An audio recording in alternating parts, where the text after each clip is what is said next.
Reggie Miller was the second best shooting guard of the 90s, right? Maybe not.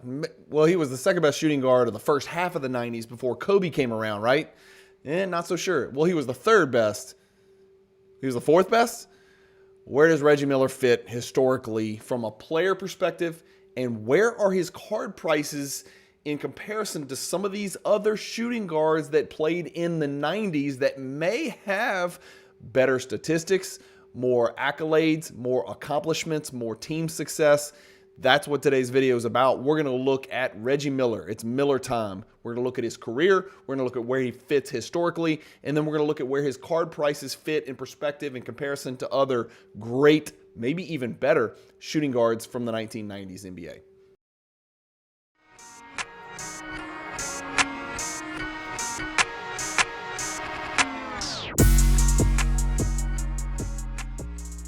If you've got a bunch of unwanted inventory that you've been sitting on for days, weeks, months, years, ship it to Fanatics Marketplace and let them do all the work. Just make sure when you ship it, you use the promotional code Cajun, all capital letters, C-A-J-U-N. This is Brian with Cajun Cardboard coming at you from the great state of Louisiana, which was just recently inundated with snowfall. What the hell? Yes, down here in this jungle, this tropical climate, right next to the equator that we live in. I know we're not next to the equator, but it feels like it on most days. It's 100 degrees with 100 plus humidity. It snowed the other day, harder than it's ever snowed in my 42 years living in the state of Louisiana. So kids had a blast, adults freaked out. We had some good family time, stay-at-home time, and I'm back in the office doing some videos. Today's topic's Reggie Miller. I mentioned the word polarizing. Other than maybe, you know, Jordan, Kobe, Draymond Green. I'm trying to think of players in the NBA, LeBron James, that are either absolutely revered and loved and held on, placed on a pedestal, and then players who you just hate. You literally hate those players. Reggie Miller is on that list. You loved him or you hated him. Hall of Fame player, part of the NBA's 75th anniversary team, but should he have been included on that team? We're going to talk about Reggie Miller and his exploits today. Then we're going to see how his on-court performance, correlates to his card prices. I'm going to compare Reggie Miller to a couple of other guys that played his position in exactly his era that almost overlapped perfectly with him, and sort of figure out their card prices, and then we'll try to make something out of it. There is no gotcha. There is no ultimate conclusion. These videos are just to take a look back at some awesome cards from some really good players that played in the 90s, and let you guys comment below and let me know whether you think underpriced, overpriced, good value, buy this card, don't buy this card, here's why that sale was this, and here's where his next one of these should sell. It's just one of those open-ended conversations. Again, this is just an open platform for you guys who collect 90s cards, probably on a lot higher level than I do. I'm almost specifically Jordan now, so I know a lot of you guys out there do collect Reggie. You do collect some of the names that we're going to talk about in this video. You had a great deal of feedback on a very recent video comparing Hakeem Olajuwon to David Robinson as a player, and then comparing their card prices. Today's video, we're going to do the same thing with Reggie Miller, but we're going to hyper-focus on Reggie himself and not necessarily the two players that we're going to compare him with. So let's not waste any time. Let's get started. Let's check out Reggie Miller, the player. And again, my apologies in advance to two great friends of mine in the hobby who live in the great state of Indiana, who are probably not going to appreciate this because they probably grew up idolizing Reggie Miller, and Reggie Miller was probably their hero. And so, again, I'm just going to tell the truth. You guys know how I feel about Reggie Miller. I don't think he belonged on the 75th anniversary team. I don't know. Again, I don't know if he belongs in the Hall of Fame. Let's just put it this way. Everything he did in the NBA that mattered, he did it on the biggest stage, which got him a lot of eyeballs, and he was sort of the nemesis to Michael Jordan. You know, we see that Joe Dumars, Michael Jordan nemesis card. That very easily could have been Reggie Miller on that card instead of the gentleman Joe Dumars. Let's look at Reggie Miller. One thing I didn't know is he's got a nickname called Mighty Mouth. That's a great nickname. That's a great pun, a great nickname. The Nick Killer, Killa, Funk, Uncle Reg. Mighty Mouth is the one that I would go to. Anyway, this is Reggie Miller. He's a career 18-3-3. You guys would never have guessed that. You would have said, oh, he was like 23, 4, and 5. Well, he's not. He's 18, 3, and 3. And the list of people that have been 18, 3, and 3 in their career is probably really, really, really, really long. And for that reason, I do not believe he belonged in the top 75. What we're going to focus on today, sort of, and again, this is going to be like a hit piece on Reggie Miller. It's not. We're going to talk about him. We're just going to talk about how he compares to Mitch Richmond and Clyde Drexler, and then we're going to look at the cards for Reggie Miller and the cards for Mitch Richmond and Clyde Drexler. And before you come in at me really strong saying, Cajun, there's more to card value than just what they did on the court. I know, that's kind of my point. That's why we're doing a video like this, to talk through some of those things. I'm not an idiot. I know Grant Hill, in some cases outsells Iverson. I know, Shaq outsells Olajuwon. I know that, Penny Hardaway will outsell damn near everybody we just mentioned. And sometimes there's no direct correlation between on-court performance and historical accolades and even titles and cards for that matter. And so that's kind of what today's video is about. It's just a hodgepodge. I'm going to throw it and see what sticks and let you guys comment below and tell me why I'm a genius or why I'm an idiot. Just keep it classy and keep it clean, right? Especially if you're a Hoosier from the great state of Indiana and a Reggie Miller lover, just kind of relax, right? Just try to be a little bit objective and hear me out. So most known for, what is Reggie Miller, right? If I said, what is Reggie Miller, you would either say one of two things if you had to describe him: shooter or scorer, right? Those are the two options. He shot the ball at a really, really proficient rate, a really efficient rate throughout the course of his career, a 39.5% three-point shooter in an era where that really was not common at all. 89% from the free throw line is preposterous. 54% effective field goal percentage from the shooting guard position in his era was really tough. And another thing, I want to go ahead and throw the asterisk out there. The reason I didn't compare him with James Harden and really Ray Allen and some of these other guys, it's not the same era. Dwayne Wade, it's not the same era. So I'm going to try to compare apples to apples and do my best. And that's why I chose Richmond and Drexler. But 18, 3, and 3 career, not great. Didn't really get his teammates involved. He wasn't a facilitator. He wasn't a primary ball handler. He wasn't a fulcrum player. He wasn't a high usage rate. He's not LeBron or Harden or Doncic or SGA or Jordan. These guys who always had the ball in their hands and everybody played off of them.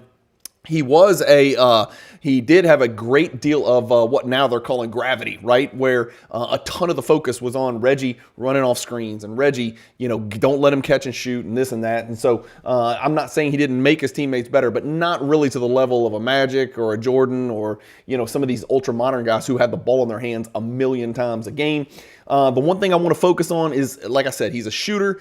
He checks every box. He is one of the best shooters of all time. If you look at his three-point percentage, he shot over 40% once, twice, 39.9. Let's say 3, 4, 5, 6, 7, 8, 9, 10, 11. He shot over 40% from 3 11 times in his 18-year career. That is bananas. And by the way, another thing that I love about Reggie Miller that I wish we could take a time machine and go back and change the NBA now is that he played every single season with the same Indiana Pacers franchise. He made an all-star team his third year in the league as a 24-year-old, and you would have assumed he'd be making every all-star team from that point forward. But he only made 5 all-star teams in 18 years.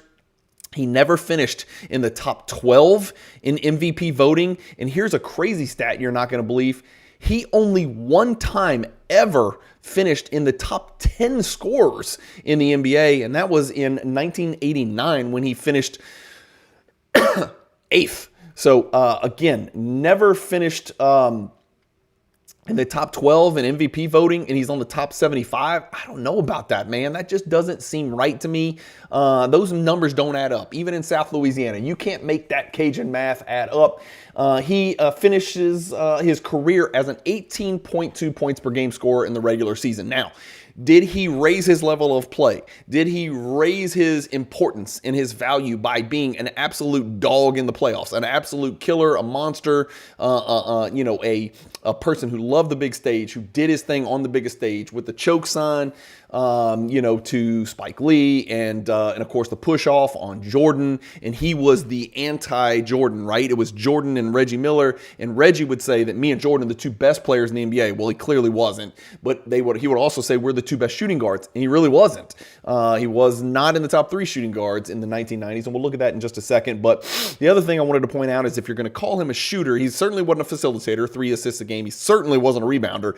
He couldn't guard his shadow. He was an awful defensive player on an incredible defensive team for a lot of his years. That Indiana team was a really nasty defensive team, almost indicative and almost a replica of those famous Pistons bad boys teams. They were that nasty with the Davis guys and some of the other guys that he played with in Indiana. From the defensive standpoint, they were nasty. They were really, really nasty. Rick Carlisle was over there. He had those guys playing some serious defense. So Reggie was sort of the hole in the boat that the other guys would try to plug him on the defensive end.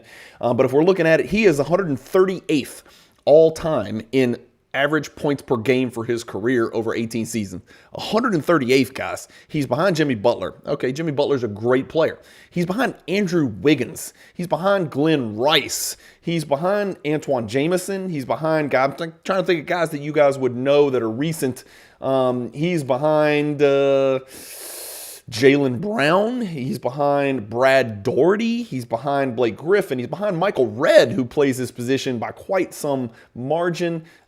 He's behind Julius Randle. I'm not naming guys that are just like out of this world freaks of nature, and that's what Reggie Miller was. He's a scorer. So for that reason, I just don't think 75th anniversary team was warranted. Again, I know there's more to it, right? That's why Vince Carter cards outsell Tim Duncan cards. So I get it. There's more to it. How you do it, when you do it, matters a lot. All right, that's just my personal opinion on Reggie Miller. I think he is a great player.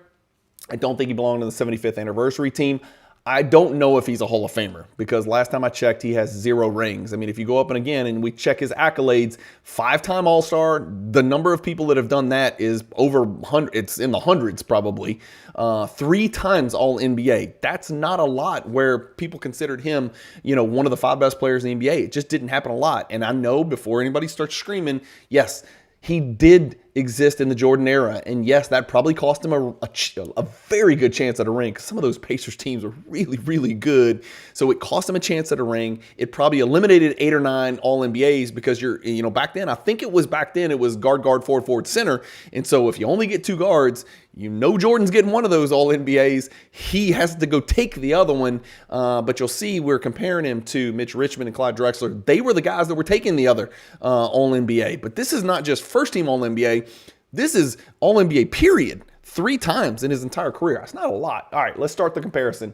Here we go. Reggie Miller versus Clyde Drexler. We'll do this first. Clyde is significantly better head-to-head. I don't give a damn. That is a super small sample size.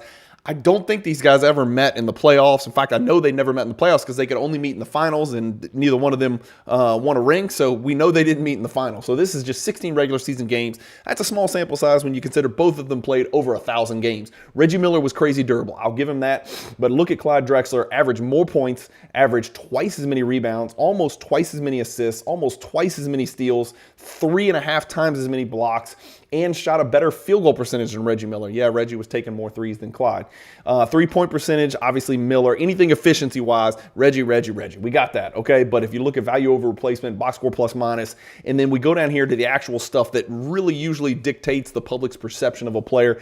Championships, yeah, I misspoke. I'm sorry. Drexler did get one with the Rockets. I'm thinking back to Drexler with the Portland Trail Blazers. Obviously, he didn't get one when he was the alpha. He got one with the Rockets under Dream. First team All-NBA, Drexler had 1. Reggie has 0. All-NBA, Drexler had 5. Reggie has 3. All-Star, Drexler has 10. Reggie has 5. So not really a comparison here. If we want to scroll down here and just sort of check out PER, Drexler significantly better PER. I know it doesn't seem like a lot, 2.7, but or is that 3 point? Yeah, 2.7, 21.1 to 18.4 is Drexler by pretty much a landslide. All right, what about the next guy that's in line, right? Who the hell's Mitch Richmond? If you're young, if you're in your 30s and in your 20s, you're probably like, who the hell's Mitch Richmond, Cajun? I don't even know who the hell you're talking about. Well, Mitch Richmond was a damn stud. And Jordan on numerous occasions said that he was the next best shooting guard in the NBA. This is Mitch Richmond versus Reggie Miller. Again, didn't play quite 1,000 games, so a lot more meat on the bone for Reggie Miller. So that's going to pull his aggregate stats down a little bit if you look at it on a career, because Mitch Richmond didn't have as many twilight years, is what I like to call them, where it brings down your averages and pretty much everything, including efficiency and percentages. Much like the Drexler analysis, Richmond is going to dominate Reggie Miller in all of the categories except for the percentages. But when we go look at the accomplishments, again, he dwarfs Reggie Miller. He's got a championship, even though he wasn't the alpha, so I don't really care about it. Nobody else does. Nobody else would even know that Mitch Richmond has a championship. He's got 5 All-NBAs to 3 for Reggie Miller. He's got 6 All-Stars to 5 for Reggie Miller. So in this case, probably, again, advantage Mitch Richmond, but it's kind of close. PER, it looks like Reggie's got a little edge over Mitch Richmond with a 0.8 advantage over there. Offensive rating, huge Mitch Richmond, and huge Reggie Miller, and defensive rating, actually Reggie Miller as well. Value over replacement, I don't really understand this stat, to be honest with you. I know they can call it that, but it doesn't make a lot of sense to me. And then win shares per 48, box plus minus, and all that stuff. I don't know. I don't want to go too much into it. Usage rate, Mitch Richmond was actually much higher than Reggie Miller, which that did sort of surprise me. All right, let's look at Reggie Miller, right? We want to go to Card Ladder, and we want to look at the index feature. Remember, Card Ladder is an affiliate partner of the Cajun Cardboard YouTube channel. If you want to know more about Card Ladder, go to cardladder.com. If you're going to get a subscription, which I highly, highly, highly, highly recommend, because it's really fun to mess around with these indexes, the player indexes, the sport indexes, and then dig into the index, which we're about to get into the weeds of the index and dive in. You can do that on Card Ladder, but when you order a subscription, make sure you use the promo code Cajun, CAJUN, all capital letters, and you tell those folks at Card Ladder that Cajun Cardboard down here in Baton Rouge, Louisiana, snowbound Baton Rouge, Louisiana, sent you. So we want to look at the index. What is the one thing I always say when we look at indexes? You got to examine the constituent cards in the index. There's only 17 constituent parts to this index. And if we look closer, and first of all, let's just see, the index is relatively flat over the last 2 years, minus 5%. Although if you look at it over the last year, it looks really good, up 40%. Reggie Miller cards are up 40% over the last year, but it's not all Reggie Miller cards. It's only the cards that are in the index. Well, what cards are in the index? Well, here they are. Here's the problem. There's 17 constituent parts. Remember, PSA 9, Reggie Miller rookie, 88 Fleer, PSA 8, Reggie Miller rookie, 88 Fleer. Those are 2 different parts. So of the 17, 1, 2, 3, 4, 5, 6, 6 of the 17 are just the 88 Fleer, right? And that's what's driving a lot of the index. Let's look at percentage change over the last year. All right, how about that? The 9.5 is up 91%. The 8, the BGS 8, what, I didn't even know those existed. Who would want that? The PSA 10 is up 35% over the last year. How much is a PSA 10 Reggie Miller rookie card? Well, here you go. Let's look at it over the last 1 year. There's your growth, guys. That is not an anomaly. That is slow and steady. We have 21 sales on that. Shout out to the great Dominique Wilkins for that number 21. 188 is the pop. That's not real high. And if we look at the gem percentage, golly, 1.71%. Remember, they started printing again in 1988, right? 86 Fleer, they printed way too many. We know this, right? 87 Fleer, they printed about a quarter as many as 86 Fleer because they couldn't sell the damn things. Yeah, believe it or not, the greatest year, the greatest set, 1986 Fleer basketball, with all of those Hall of Fame rookie cards and all of those incredible cards that are worth buku money in PSA 10. There was a person pushing a cart around trying to sell cases of 86 Fleer at $10 a box at the National back in 1986 and 87, and they could not sell them. And so the next year, they printed 1/4 as many 87 Fleer. That's why the graded number for 87 Fleer is so much lower. And then they started printing again in 88 because apparently basketball took off, NBA basketball took off, and basketball cards started to matter a little bit more. So I don't know how all that worked out, but 1.7% gem rate, 188 PSA 10s. Guys, look at it. It's a $2,100 card. If we look at the all-time, this is going to be a little scary because somebody's into this card for $5,728. But over the last 1 year, this card has sold for an average of $1,679, and most recently, it's over the 2,000 mark. So that's a good sign, a good indication. People do respect Reggie Miller. There he is right there. Not a muscle in his body. Not one muscle in his body. His sister Cheryl probably had more muscle than Reggie Miller did, but his rookie card is what's kind of driving driving that index. What do we want to look at? Well, let's just search the highest selling Reggie Miller cards of all time. How many $10,000 Reggie Miller cards do you think I've ever sold all time? And I'm not talking about triple logo man or dual autograph exquisite stuff, just Reggie Miller. Well, let's see. This one was disputed, and so I don't know if this actually got paid or not, but this was that exquisite sale where people were like, what the F? I have no idea why this card sold for $18,600. This is a 2003 exquisite collection, serial number to 100 autograph. It's not that big of a deal. I don't know if that sale was legit or not. That was back about 6 months ago when all that chaos unfolded. I do know this is probably real. $18,000 for a BGS 9 Pop 1. That is a humongous grade for a PMG Red. And so his PMG Red sold on Golden not long ago at all. Great looking card right there. Not too much crazy stuff in the background. No airplane propellers or vampires or, prairie dogs or, factories blowing smoke in the background or anything like that. Usually there's something crazy going on in those cards. This Reggie BGS 9, $18,300. That's the real deal. I know because I had to pick this thing up in one grade or another. I can't remember when I was putting my PMG Red set together. The next highest sale was a My Slabs. Shout out to My Slabs. This is the third highest selling Reggie Miller basketball card of all time, and it took place on My Slabs. Again, if you don't know about myslabs.com, check it out. It's a place to go if you're looking for little, certain things. Sometimes you can find it. In fact, you can find whales, obviously. This is the 97 Reggie Miller PMG Championship, serial number to 50, PSA 7. That card did 13.5 in 2022.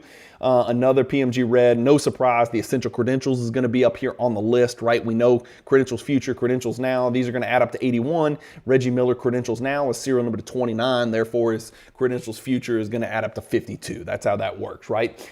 Reggie Miller's Ruby eclipsed the $10,000 mark. So if we go back and kind of check which ones, 1, 2, 3, 4, 5, 6, 7, 8, 9, 10. 10 Reggie Miller cards all time have sold for over the $10,000 mark. Not 10 unique, but on 10 occasions, Reggie Miller has sold over the $10,000 mark. We see that the Reggie Red, what are we looking at? We're probably looking at a card that's worth about 10 or 12 grand, depending on the grade. SGC6, guys, just recently sold, for over $10,000. So PMG Red, you're looking at a card that's worth more than $10,000. Well, we've looked at Drexler and we've looked at Mitch Richmond and we concluded those guys are better than Reggie Miller, or at least I concluded. Those guys were definitely better than Reggie Miller on paper. On the court in the playoffs, who would you want taking the last shot? I don't know. I mean, I'd probably go with Reggie Miller. But again, that is, the last shot being taken in a game is a drop of water in the ocean when you look at a player's entire career.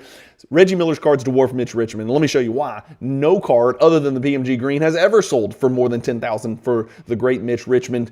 However, I for sure know that Mitch Richmond Reds sell privately for way over $10,000. In fact, I'll tell you that this Mitch Richmond Red you're looking at right there, we're about to look at the pop report together, has sold for over $30,000 in private sales. Not one time, on more than one occasion. That is a fact, 100%. You can put that in the bank. I know it because I'm aware of both of those private transactions.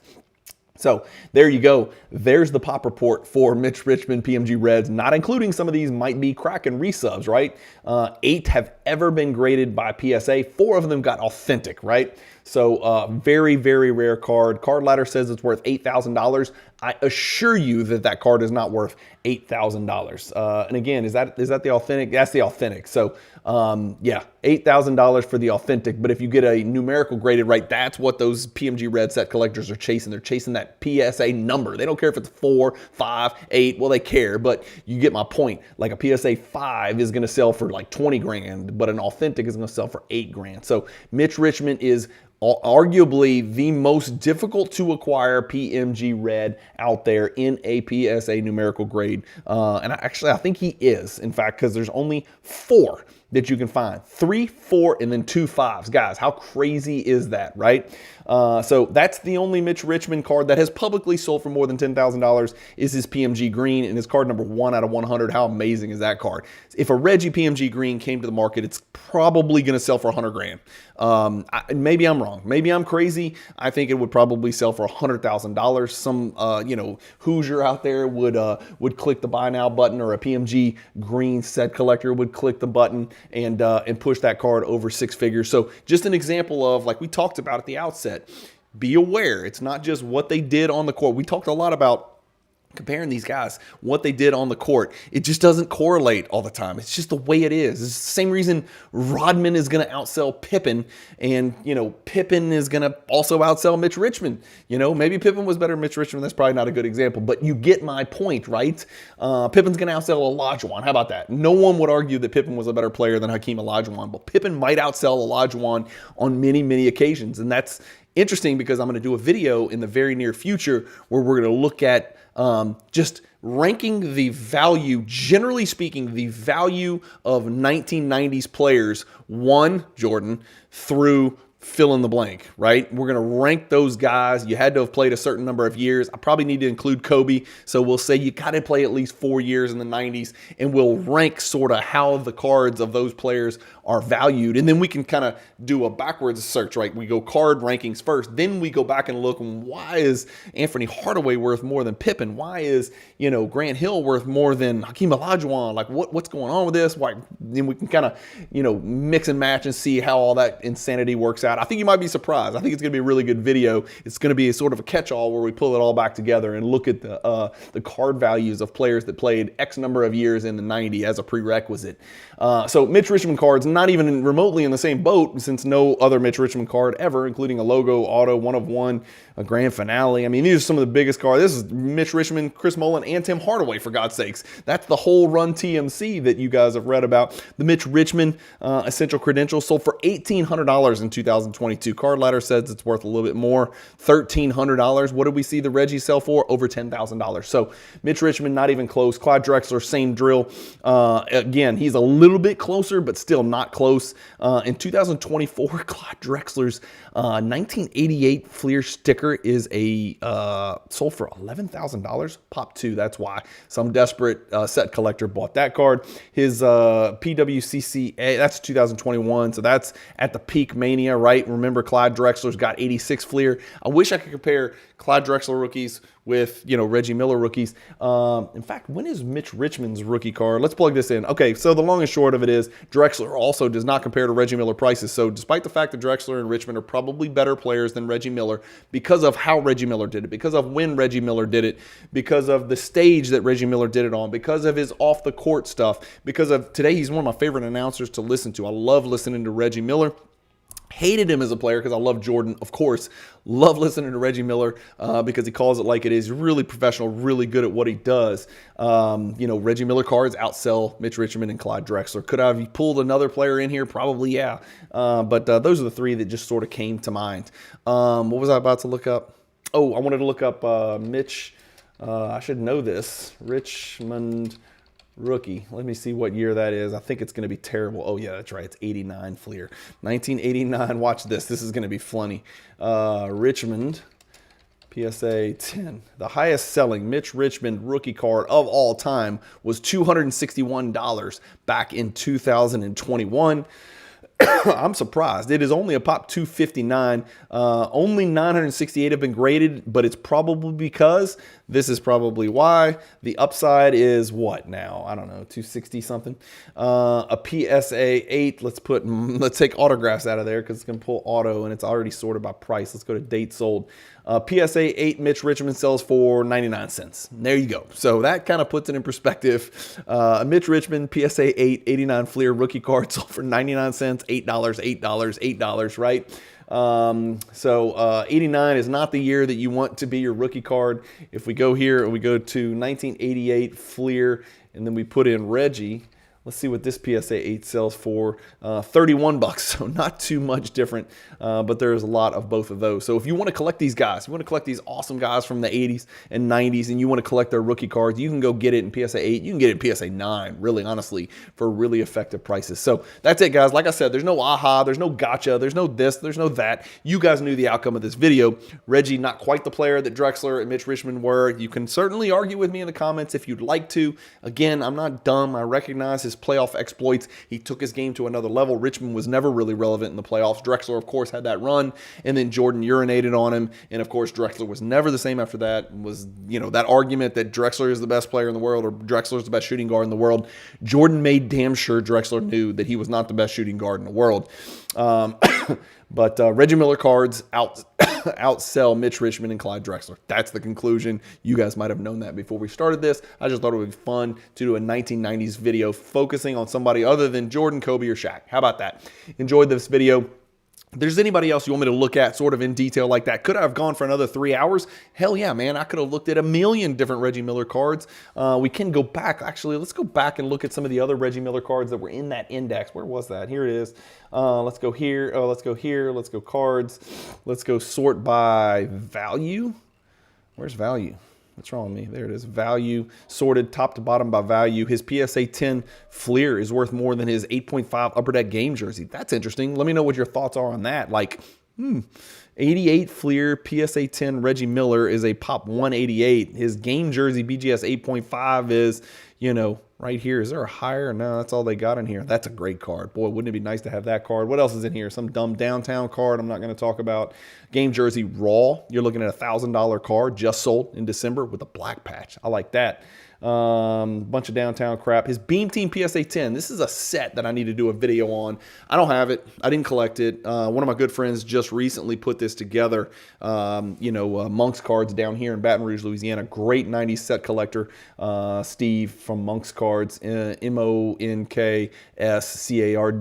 on Instagram if you want to follow him. He just bought the whole set just about. Actually bought my partial set and I think he completed it. 92 Stadium Club Reggie Miller Beam Team PSA 10. It's a pop 34. Shout out to Charles Barkley. That's a $450 card right there. That is not enough money for that card. That's a big time card. I love that card. Wonder how that card's doing. Sorry, I'm getting sidetracked here. Let's just see how the PSA 10 Beam Team's doing over the last 2 years. Not that many sales. 6 sales, guys. This card's been as high as $600 all time. That 600 is probably the all-time high. Right? 607 is the all-time high. It's sort of tried to fight its way back up there. Interesting stuff there. A lot of set collectors are starting to put eyes on that 92 Beam Team set because it's really cool. Although there's some pretty bad players in that one as well. Not bad, but, you know, not great. Imposter types, right? That's it, guys. End of the video. Reggie Miller. It's Miller time. Let me know what you think about Reggie Miller. Let me know if he was your hero or if you screamed at him on the screen like I did. I went from a young person who despised Reggie Miller because I thought he got a little more credit than he deserved, to now I'm an old person who intelligently thinks he still got a little more credit than he deserved, but I can appreciate how good he was, especially after looking at those efficiency numbers. Really, really efficient player. How different would his legacy have been if that Pacers team had broken through and beaten the Bulls that year, or if maybe he played in the West instead of in the East, like a Drexler, like a Mitch Richmond. Maybe his career arc and his, how he's perceived in the long run would have been a lot different. Let me know what you think in the comments. A lot of what ifs out there with Reggie Miller. Great player. Does he belong on the NBA 75th anniversary top 75 players? That's really what I want to know from you guys. And then what do you think about the Reggie Miller card prices? Thank you guys as always for watching. Keep collecting. Stay positive in the hobby. And peace.